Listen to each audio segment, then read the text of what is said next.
Hi everybody, Cindy the Scrapologist here. I'm here with another junk journal tutorial, and right now I'm playing with the goodies from the Your Creative Studio Bake Box, which I think was the January one. I'm not sure. I got it in January, and I'll have the link below to the unboxing if you're interested.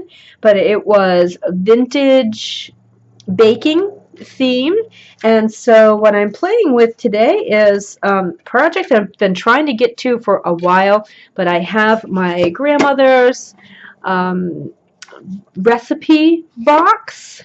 This in itself is vintage, and she has all of her recipes on. Now I just dumped the whole thing out.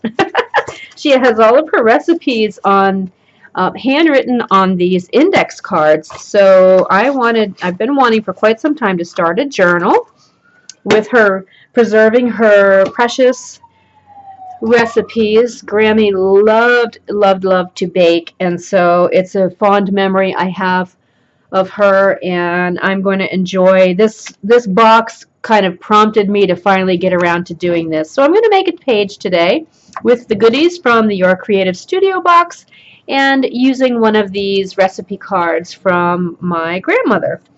So I was thinking that I was going to make a 2-page spread today, and I really haven't planned out what I'm going to do yet, but I have all of the lovely Your Creative Studio stuff around me.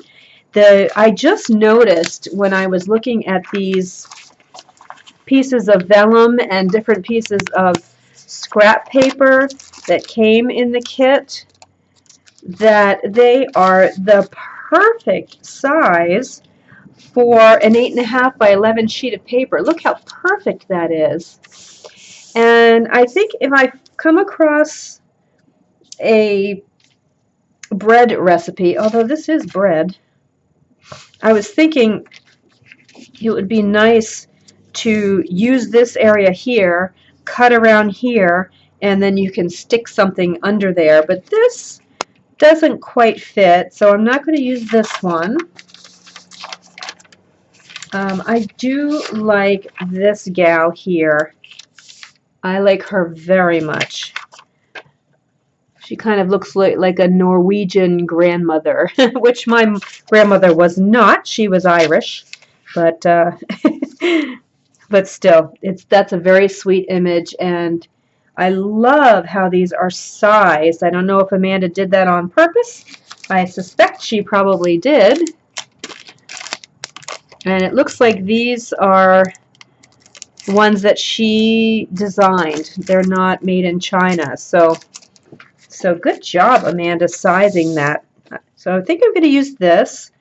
There are also some really cool stamps in here.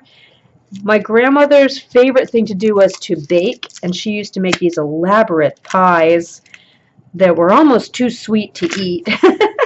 So I want to use a couple of these, like a rolling pin and maybe a whisk, a spatula. I want to use a couple of these because that reminds me of Grammy.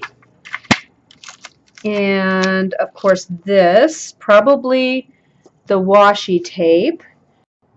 So I am just going to enjoy creating this here, and I'm going to speed it up just a little bit and put some music to it so you can watch the process, and I hope you enjoy.